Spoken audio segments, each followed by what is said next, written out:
is located in northeastern Africa and is the largest country in Africa. Darfur is a region in western Sudan that has a population of 6 million people. The majority of Darfur are Muslim farmers and nomads. There is also nearly 100 tribes. After Sudan became independent from Britain in 1956, civil wars broke out against South and North Sudan. During the war, violence over natural resources in Darfur was ignored and more problems arose. Problems that weakened Darfur's stability included famine, desertification, violence, and competition for oil. In 1989, President Omar al-Bashir took control by military coup. He was prejudiced against non-Arabs and black Darfurs, and he was frustrated with Darfur's unwillingness to trade oil. The struggle continued when Muslim rebellion groups such as Sudan Liberation Army and the Justice and Equality Movement fought against Sudanese government. The Sudanese government retaliated by organizing militia called Janjaweeds, aka Devils on Horseback, and ordering them to destroy any Muslim village in Darfur.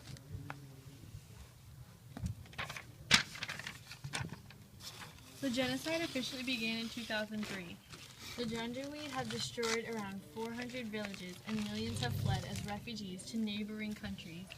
The Janjaweed have roughly killed more than 400,000 people, and to this day, this is the largest genocide in the 21st century. Currently, 100 people are murdered per day and 5,000 per month. The 8 stages of genocide don't perfectly correlate with the genocide in Sudan for a number of reasons. First stage is classification.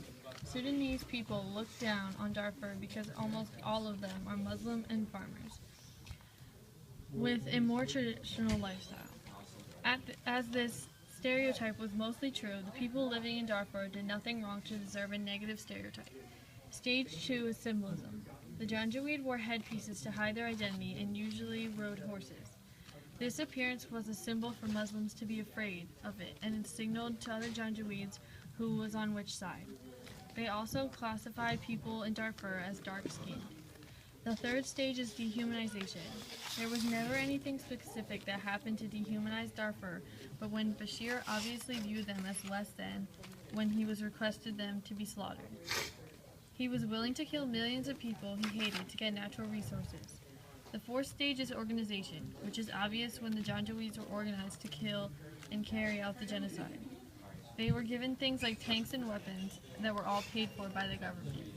The fifth stage is polarization. Bashir had promised to keep the people in Darfur safe, but obviously lied. He also made it difficult for the international humanitarian efforts to assist with food and supplies. Bashir's plan was to indirectly kill them with starvation and dehydration. The sixth stage is preparation. The lucky survivors that made it to refuge camps in the neighboring countries in the camp were also excluded and lived there for an extensive period. In a way, that's how they are separated from the general public. The seventh stage is extermination. This is happening when the village was burned and destroyed while people were being killed and tortured. This stage is still in progress, and the eighth stage, denial, hasn't occurred yet. It is, however, present when the government denies killing statistics and rejects the evidence of the Janjaweeds' actions. The UN issued a hybrid United Nations African Union mission to maintain peace in Darfur, but they don't have the necessary equipment to succeed in keeping peace. Britain has also made the effort to help. They have sent 26,000 peacekeepers to Darfur. They also brought it into European Union's attention. There has been 6 separate rounds of peace talks that have all failed to maintain peace. What can be done? Currently, there are a few organizations that aim to stop the genocide. One example is a website named SaveDarfur.org, or Save Darfur's Colonization.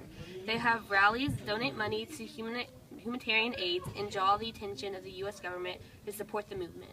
People should also become aware of the issues in Sudan and how it affects millions. There's a documentary called God Grew Tired of Us, which focuses on Sudanese young adults who have fled to a refuge camp in Kenya.